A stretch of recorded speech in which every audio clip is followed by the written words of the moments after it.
ये देश ना इस्लामिक राष्ट्र बनना चाहिए ना हिंदू राष्ट्र बनना चाहिए। ये देश लोकतांत्रिक संवैधानिक राष्ट्र बनना चाहिए।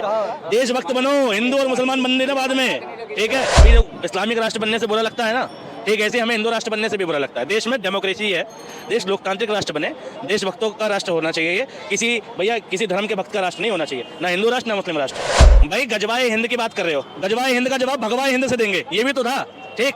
अगर भाई मैं कह रहा हूँ गजवाए हिंद गलत है तो देश में भगवाए हिंद भी गलत है, दोनों पे कार्रवाई करो, ठीक।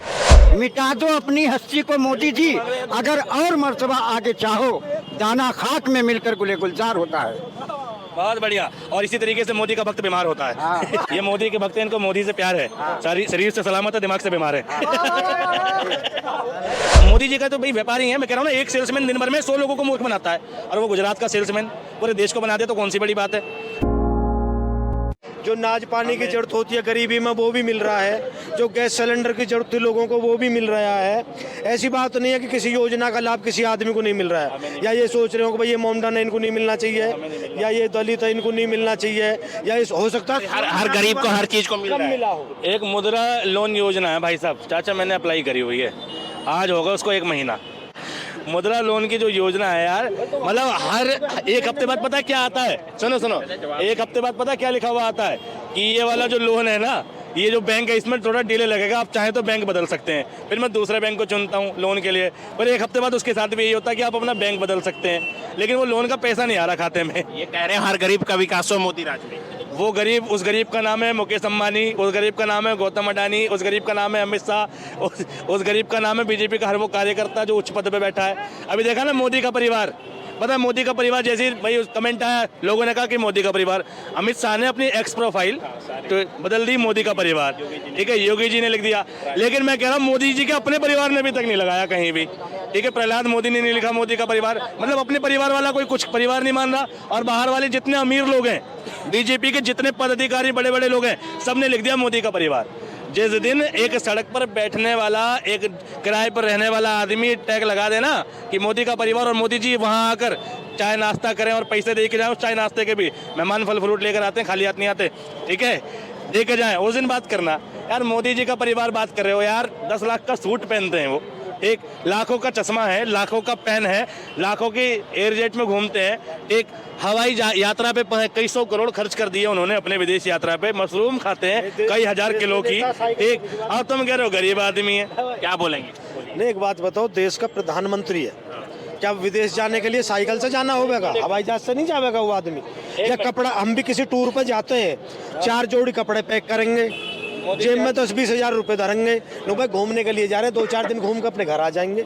तो जब हम इतना कर सकते हैं, एक आम जनता का आदमी, गरीब आदमी अपनी पूरे महीना की सैलरी घूमने फिरने में उड़ा, तो देश का प्रधानमंत्री विदेशों में जाएगा फटे पुराने कपड़ों से जाएगा, उसे कपड़े लत्ते की जरूरत नहीं, फटे पुराने में नहीं जाएगा तो भैया सूट तो भैया 10-20 हज़ार का भी अच्छा आ जाता, 10 लाख का क्यों पहना है?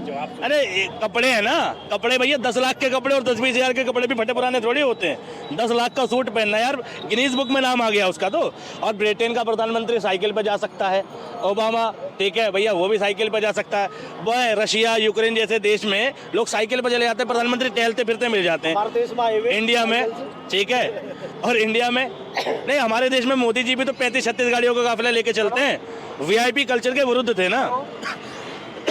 अभी एक विकास की बात कर रहे हैं, गरीबों के घर ढके गए, जब गुजरात में, ठीक है, वेलकम हुआ था, दीवारें खड़ी की गई थी, ठीक है।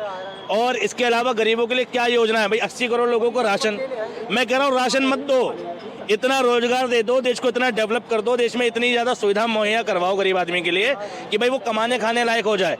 मैं गारंटी दे रहा हूँ आज मुश्किल से शायद कोई आदमी बचा जिस पे कोई लोन ना हो, ठीक है, और या कोई आदमी डबल काम नहीं कर रहा हो। मैं कह रहा हूँ अगर वो कंपनी में काम कर रहा है ना, साइड में स्विगी चला रहा है, जोमेटो चला रहा है, रैपिडो चला रहा है, तब उसका घर का खर्चा पूरा हो पा रहा है। पेट्रोल इतना महंगा, मोदी जी सस्ता कर दो, 5 किलो राशन छोड़ दो, तुम पेट्रोल डीजल सस्ता कर दो, ये खाने पीने की चीज़ें सस्ती हो जाएंगी, लोग अपने आप खरीद लेंगे। 80 करोड़ लोगों को राशन देने से तो अच्छा है ना कि तुम सब्सिडी का इस्तेमाल पेट्रोल डीजल पे कर लो। क्या बोलेंगे बताइए? नहीं, ये जो भी भैया कह रहे हैं इन योजना को, अरे कोई भी जनता, हर जनता की अपनी एक मांग होती है। अब जो बहुत से लोग ऐसे जिन्हें राशन की जरूरत नहीं है, अब हमें राशन की जरूरत नहीं है, हम नहीं लेते, ये कोई मोदी ने ये नहीं कहा कि तुम जाओ वहाँ लाइन में खड़े हो जाओ। राशन जो मिल रहा है, उन्होंने कहा भाई गरीब आदमी को जिसे जरूरत है वो ले सकता है, जिसे जरूरत नहीं है वो सब्सिडी मत ना लो, वो अनाज फ्री वाला मत ना लो, वो फ्री वाली शिक्षा मत लो, वो फ्री वाली दवा मत लो, लेकिन जिन्हें जरूरत है वो तो लो। तो वहाँ वो लोग ले रहे हैं जिन्हें जरूरत है। अब हमें जरूरत तो नहीं है फ्री वाली, हम नहीं ले रहे। हम ना राशन लेते हैं, ना दवा लेते हैं, ना शिक्षा लेते हैं फ्री वाली, हम कोई चीज़ नहीं लेते फ्री वाली। हर चीज़ में करप्शन है। मोदी जी का राशन जिन्हें जरूरत है उन्हें मिल ही नहीं रहा, और जिन्हें मिल रहा है ना वो बेच रहे हैं बाहर। राशन के चावल मिलते हैं, गलियों में बेचने आता है, ठीक। और दूसरी बात, इसकी प्रधानमंत्री जन औषधि, प्रधानमंत्री जन औषधि जगह जगह थी, अच्छी शुरुआत थी कि जो दवा 10 रुपए की थी वो उसमें 1 रुपए की मिलती थी। लेकिन उन लोगों ने क्या किया, साल 1.5 साल बाद प्रधानमंत्री की दवा बेची, ठीक है। 100 में से 80% लोगों ने क्या किया, मेडिकल स्टोर वालों ने, प्रधानमंत्री जन औषधि के मेडिकल में जेनरिक दवाइयां मिल रही है, पेटेंट दवाइयां मिल रही हैं, नाम प्रधानमंत्री का है और उसमें महंगी दवाइयां मिल रही हैं। एग्जाम्पल के तौर पे बता दूं, दिल्ली का एक अस्पताल है आरएमएल हॉस्पिटल, उसमें बाहर है जन औषधि, प्रधानमंत्री जन औषधि। शुरू में वो प्रधानमंत्री की दवाइयां बेचता था और आज उस पर पर्चे पे लिख के ले जाओ प्राइवेट दवाइयां दे देगा तुम्हें। यानी लोग सस्ते के मारे उस मेडिकल में जा रहे हैं और वहीं शोषित होकर आ जा रहे हैं। ये दिल्ली का आरएमएल हॉस्पिटल के बाहर है, अनजाने में कभी जाके खरीद लेना। और ऐसे ही तुम्हारा दिल्ली वैशाली है, यूपी में वैशाली में जन औषधि केंद्र है, लिखा हुआ है जन औषधि, लेकिन दवाइयां बेच रहा है प्राइवेट। जब उससे बोलोगे तब मुश्किल से जन औषधि की निकाल के देगा, वो भी मोस्टली दवाइयां उसके पास नहीं है। तो भैया प्रधानमंत्री के नाम पे इतना करप्शन है, प्रधानमंत्री की नजर ही नहीं है। राशन है, राशन पे करप्शन है, ठीक, हर चीज में तो करप्शन है। मोदी जी एक बात बताओ, जितने भी करप्टेड नेता थे वो बीजेपी ज्वाइन क्यों कर लेते हैं? मोदी जी की पहचान है, बोलिए। ये जो बड़े बड़े पेड़ है ना, ये सब करप्शन की पहचान। पर क्या बीजेपी में करप्शन है कि नहीं? मेरी बात सुनो, हर ट्रक बस पे तुमने देखा होगा पहले से लिखा मिलता है कि 100 में से 99 बेईमान, मेरा भारत देश महान। ये मैंने नहीं लिखा है, पहले से लिखा आ रहा है, ट्रक पर लिखा रह रहा है 100 में से 99 बेईमान, मेरा भारत देश महान। अरे जब देश में 70 साल से जो समस्याएं खड़ी हुई हैं या जो समस्या पली है, कोई आदमी ये सोचे मैं एकदम उन्हें काट दूंगा? अरे जब आदमी इंसान के खून में ही बेईमानी रमगी हो तो उसे एकदम निकल जाएगा, एकदम कुछ नहीं होने वाला है। गंदी नाली का कीड़ा गंदी नाली में खुश है, बाहर निकाले को रह नहीं सकता। और गंदा खून एक दिन अपना रंग जरूर दिखाता है। और पूरी दुनिया में तुम किसी की मदद करके देख लो, जिसकी तुम मदद करोगे सबसे पहले वही तुम्हारा दुश्मन बन के सामने खड़ा हो जाएगा। इस देश में जिनको सबसे ज्यादा सुविधा मिल रही है, या देश में जिनको सबसे ज्यादा सुविधाएं मिल रही है, वो ही सबसे ज्यादा बुराई कर रहे हैं। जबकि पहले से एक कहावत थी कि खाया आंख लजाया नहीं होता, खाया आंख लजाया नहीं होता, लेकिन अब खा भी रहे और गुर्रिया भी रहे। क्या बोलेंगे? चाचा ने कांग्रेस का जवाब दे दिया कि कांग्रेस की बुराई क्यों हो रही है। किसी के साथ अच्छा करके देख लो तुम, उसके मुंह से अपने लिए बुराई सुनोगे। तो कांग्रेस ने कितना भी अच्छा कर लिया 70 साल में, लेकिन तुम बुराई सुन रहे हो। तो इन्होंने जवाब तो दे दिया भाई साहब। तो भाई थैंक यू आपके जवाब के लिए। डायरेक्टली इनडायरेक्टली कांग्रेस करप्शन पर बोला इन्होंने, करप्शन पे, 2G घोटाला, कॉमनवेल्थ घोटाला, ठीक है, कोयला घोटाला, आज तक किसी को जेल फांसी कुछ नहीं। 10 साल मोदी जी की सरकार है। वास्तव में अगर घोटाला हुआ होता तो कुछ तो बिगड़ना चाहिए इन लोगों का। 10 साल बहुत होते हैं कार्रवाई करवाने के लिए। हुआ क्या? कुछ नहीं हुआ। तो क्या है, अपनी सत्ता में आना था, किसी तरीके से सत्ता चुन गए, और कुछ नहीं है। तो ये लोगों को बेवकूफ़ बनाने की बात है। देखो, जमाने में दम नहीं जो मोदी को मिटा सके, जमाने में दम नहीं जो मोदी को मिटा सके। जमाना मोदी से है, मोदी जमाने से नहीं। आप बताइए। और एक तलवार की धार से, तलवार की धार से, न गोलियों की बौछार से, बंदा डरता है तो सिर्फ परवरदिगार से। आप बताइए क्या बोलेंगे? ये मोदी के भक्त हैं, इनको मोदी से प्यार है। सारी शरीर से सलामत है, दिमाग से बीमार है। अभी चाचा को मेरी दूसरी शायरी का इंतजार है। चाचा हमें तुमसे प्यार है, बोलो जल्दी बोलो। मिटा दो अपनी हस्ती को मोदी जी, मिटा दो अपनी हस्ती को मोदी जी, अगर और मर्तबा आगे चाहो, दाना खाक में मिलकर गुले गुलजार होता है। बहुत बढ़िया। और इसी तरीके से मोदी का भक्त बीमार होता है। आप क्या बोलते विकास के बारे में? बोलिए। देखो, विकास तो सब बढ़िया ही हो रहा देश में, काम की कोई कमी नहीं, बहुत काम हो रहे हैं। और प्रधानमंत्री ने अभी बोला था राज्यसभा लोकसभा में कि इस 2-3 साल के अंदर वो काम होने जा रहे हैं जो 1000 साल तक भारत का हर आदमी याद रखेगा कि कोई प्रधानमंत्री आया और ये काम करके गया और ये काम हुए देश में। क्या बोलेंगे? थोड़ा नजदीक आइए। मोदी जी कहते हैं कि 2047 में भारत विकसित हो जाएगा, 2047 में ये हो जाएगा, 2047 में वो हो जाएगा। मैं अमित शाह जी का इंटरव्यू देख रहा था। अमित शाह जी पता क्या कह रहे थे कि मैं आप सभी से हाथ जोड़ के निवेदन करता हूं कि अब तीसरी बार मौका दे दो, ठीक है। मैं आपको ऐसा भारत मिलेगा, उस वक्त तक तो हम जिंदा नहीं रहेंगे, 47 तक। जब तुम जिंदा ही नहीं रहोगे तो फिर बातें क्यों कर रहे हो भाई? सीधी बात है, तुम खुद भी कह रहे हो कि 47 तक तुम नहीं रहोगे, ऐसा है, और तुम्हें ऐसा भारत बना दोगे। तो कमिटमेंट उस स्टेट का करो जिस स्टेट पर तुम काम को करा सको। एक मोदी जी का तो भाई व्यापारी है, मैं कह रहा हूँ ना, एक सेल्समैन दिन भर में 100 लोगों को मूर्ख बनाता है, और वो गुजरात का सेल्समैन पूरे देश को बना दे तो कौन सी बड़ी बात है, ठीक है। मतलब वादे देखो कब के हो रहे हैं, 47 के भाई, 19 में वादे हो रहे थे 22 के। अरे 19 का इलेक्शन था, 19 तक कुछ नहीं किया, 22 में ये कर देंगे। कह रहे थे देश के 75 करोड़ लोगों को घर मिल जाएगा, मिल गया। देश के 2 करोड़ लोगों को प्रतिवर्ष रोजगार मिल जाएगा, 2 करोड़ के हिसाब से 10 साल 20 करोड़। क्या बोलेंगे? 75 करोड़ बता रहा, 75 करोड़। देखो हमारे भाई ने भी बताया कि भाई 47 वाली, भाई बता रहे कि भाई 47 वाली बात है, ये नहीं बताया ऐसा बोलना क्यों पड़ा। हमारे देश में PFI बना एक संगठन जिसका भंडफोड़ हुआ और जिसके वहाँ कागज भी पकड़े गए मौके पर, झंडा बैनर पोस्टर मिले, इन बच्चों को शायद ना पता हो। वहाँ ये सिद्ध हुआ कि भाई सन 47 तक हम इस देश को इस्लाम घोषित कर देंगे।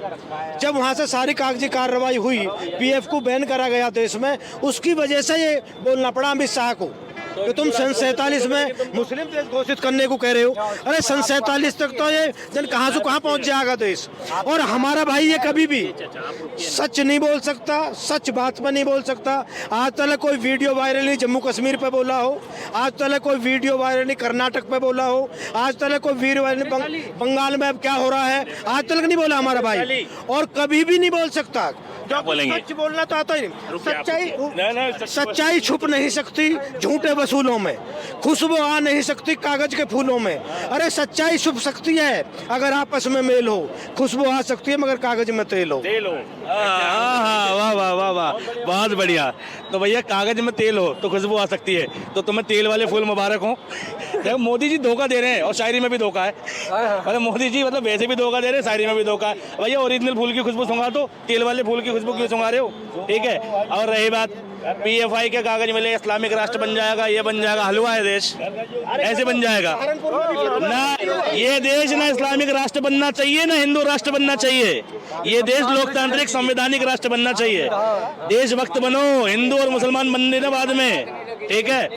हमें इस्लामिक राष्ट्र और हिंदू राष्ट्र से कोई लेना देना नहीं है। देश में देश की बात हो, देशभक्ति की बात हो, तिरंगे की बात हो, ठीक है। ना हम भगवे के समर्थक हैं ना हमारे वाले के समर्थक हैं, देशभक्ति की बात हो, ठीक। और रही बात पीपल फ्रंट ऑफ इंडिया की, ठीक, तो एक बात बता रहा हूँ भाई, कांग्रेस की सरकार में किस पे बैन लगा था? RSS पे, ठीक है। कांग्रेस किस पे बैन लगाएगी? बजरंग दल पे। ये कौन सी संस्था है, कौन से संगठन है जो कांग्रेस के विरोधक है? भाई कांग्रेस तो उन्हीं के खिलाफ करेगी कार्रवाई। PFI people front of India किसकी विरोधक है? भाजपा की। तो किसके खिलाफ कार्रवाई करेगी? भाजपा। कांग्रेस ने RSS को आतंकवादी संगठन कहा था, और मैंने नहीं, सरदार वल्लभ भाई पटेल ने कहा था, ठीक है, कि आतंकी गतिविधियों में शामिल है, ठीक। आज तुम उसको देश का बहुत बड़ा देशभक्ति का संगठन मानते हो। पीपल फ्रंट ऑफ इंडिया को आज मोदी सरकार कह रही है कि भैया ये आतंकवाद संगठन है, कल को सरकारें बदल गई, वो भी देशभक्ति संगठन हो गया, तो फिर क्या करोगे तुम? तो ये तो सरकारों के हिसाब से चलता है कि कौन सा संगठन देश हित में, कौन सा संगठन देश विरोध में, ये तो पार्टियां तय कर रही हैं, ठीक है।